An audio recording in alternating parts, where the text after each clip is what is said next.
Welcome back to our Lectio on the Gospel of the following Sunday, and the following Sunday is next Sunday, which is the 29th Sunday in Ordinary Time.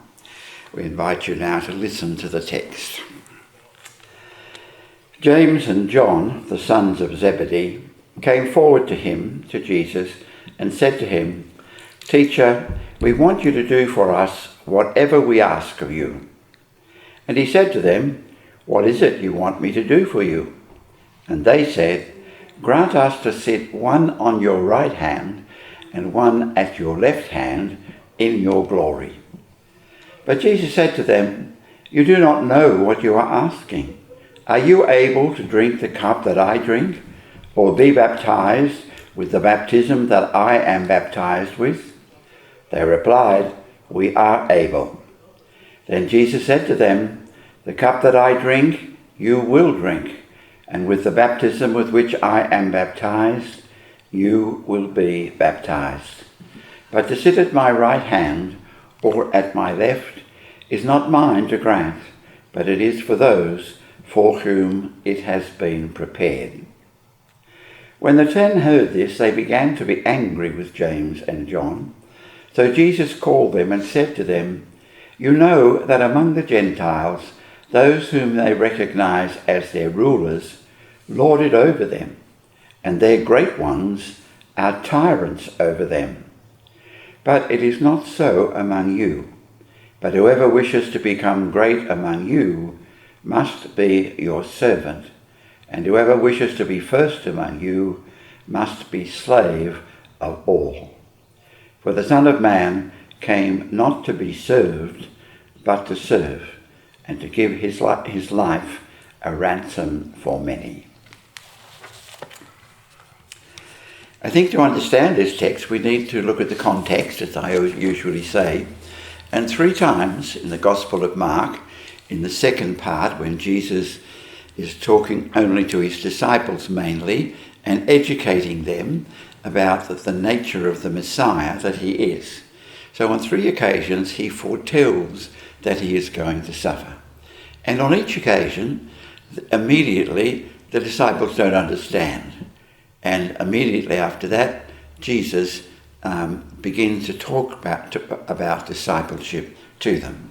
So what we have today is not the first part about Jesus announcing his suffering. That's immediately prior.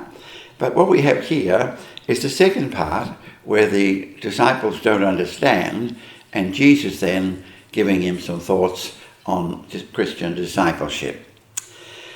So the first thing is the sons of Zebedee come forward, and really they've got the wrong idea of the kingdom, but they're not the only ones, because the other disciples, the other apostles, also have a wrong idea. And I think we've got to see this within the context of other verses where Mark records that the disciples argued over who was the greatest among them. And I think here's James and John trying to sneak ahead of the others.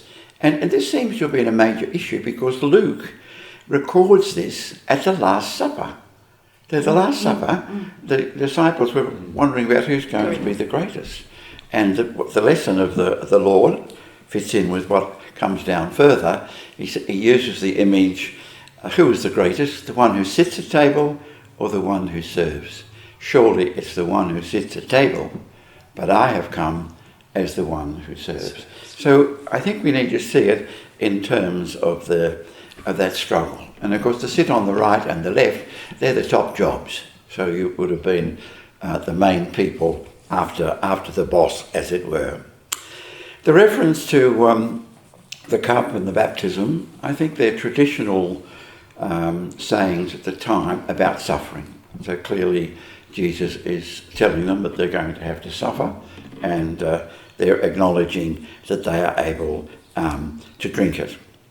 And then we've got the second part of the gospel, where the 10 hear about this. And you can imagine that they would have been quite cranky.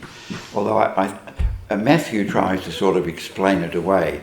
Matthew says it wasn't the 2, James and John, it was their mother.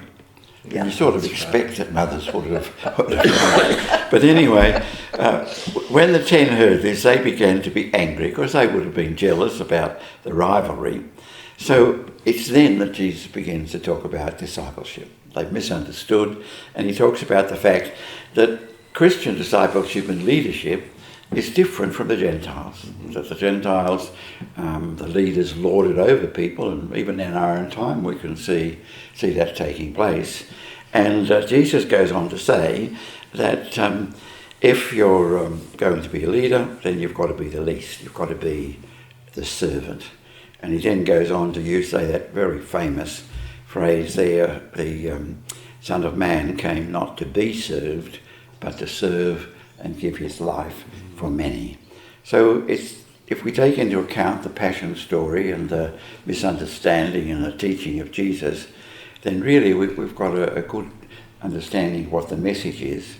And in terms of the situation in the gospel, that saying, for the Son of Man came not to be served, but to serve and to give his life for many, is the last words of Jesus before the passion begins. So in that initial stage where Jesus has been talking about discipleships with his disciples, in a sense that's his last message.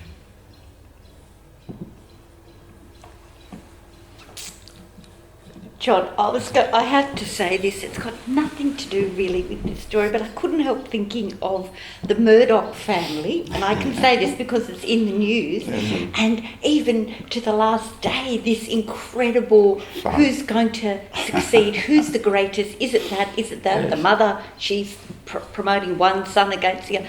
Look, what I really appreciate is the humanness that the story begins with. Very, very human to want to sit at the table and be noticed and be the one who's going to inherit and be the leader. However, by the end of the story, I couldn't help thinking of the images that are coming out of Rome at the moment, with the synod and the tables and people sitting around those tables, trying to listen, trying to discern, trying to hear the voice of the Spirit, and two very different images. But when hearing this scripture, that's what comes to mind. And I think that's part of the scripture, the contrast. Yes. I mean, you've drawn the contrast, but that is what the image is about. Yeah. I mean, you've got to be careful what you ask for, haven't you? That was the immediate thought that I had, and I wondered about our cameraman and his brother, how they feel about their mother in this context, David having mentioned from Matthew's Gospel. But it is that, we don't know what we're asking for at times. And, I mean, that's pretty true of life itself, as you've indicated. The other thing that struck me too was the finished part of it, about the service part. Yeah. And that seems to me to be kind of key. Be careful what you're asking for, but whatever you ask for, there's a cost. Yes. Or most times there's a cost involved in what you ask for. Yeah. We invite you now to look at the text, and what do you feel the Lord might be saying to you in the text? It's not just a question of what we've said or what the scholars are saying. It's a question of an encounter with Jesus. What do you feel Jesus might be saying to you in this text?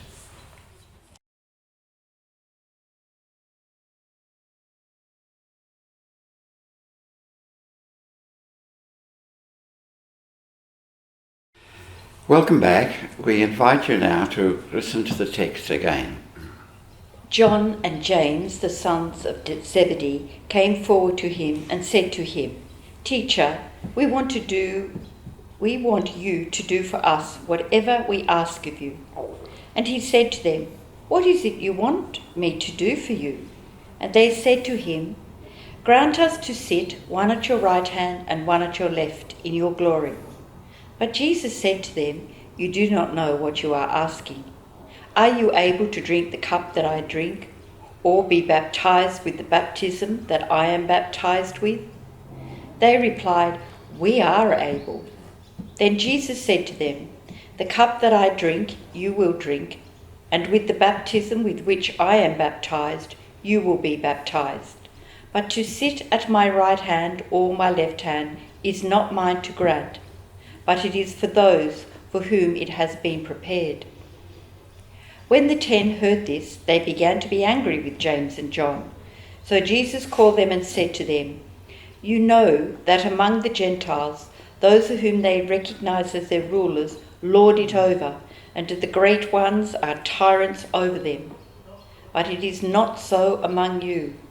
But whoever wishes to become great among you must be your servant, and whoever wishes to be first amongst you must be slave of all. For the Son of Man came not to be served, but to serve, and to give his life a ransom for many." Yes, I thought that there's a certain selflessness involved in being able to be a servant. And, I think we tend to live our lives around ourselves. So I thought I might just reflect on the fact, am I doing that too much? And perhaps I need to be selfless in reaching out in service. I mentioned about being careful what you ask for. Yeah. And I was thinking that in terms of calling, of, be it in marriage, be it in priesthood or whatever it might be. And it's all involved in that, things that we ask for or seeking. And maybe, at times I get frustrated or disappointed or whatever it might be. And so it's a good time to reflect in the light of this on what I have asked for in giving of myself in terms of the priestly ministry, and to just remember that there's been a price I've had to pay, and that's part of the difficulties of the journey at times. I suppose one of the things that struck me was that final line that he gave his life as ransom for many. And I suppose that it's something that I struggle with, that selflessness and that lack of power in a situation. But I think that's what, to me, I heard on the second one, that it is about the selflessness, yes, which to me is that component of love, because love exists when there is a selflessness, sure, yes, not when there's a selfishness. So, Yeah, But it's a struggle. it is. we invite you now to look at the text again and try to draw out something that you can implement in your life. Remember, the process begins in the scriptures and it ends in your life. So we invite you to do that now.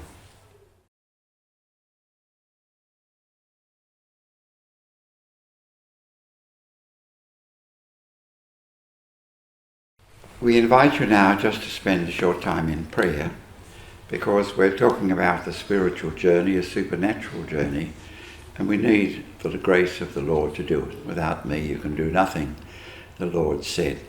So let's spend a few moments now asking the Lord to give us the courage and the grace that we need to implement what we have chosen to do.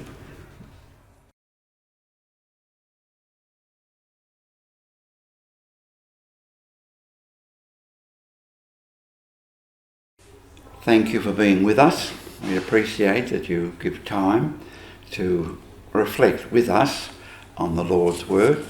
We are trying to encourage people to read the Scriptures as a personal encounter with the Lord.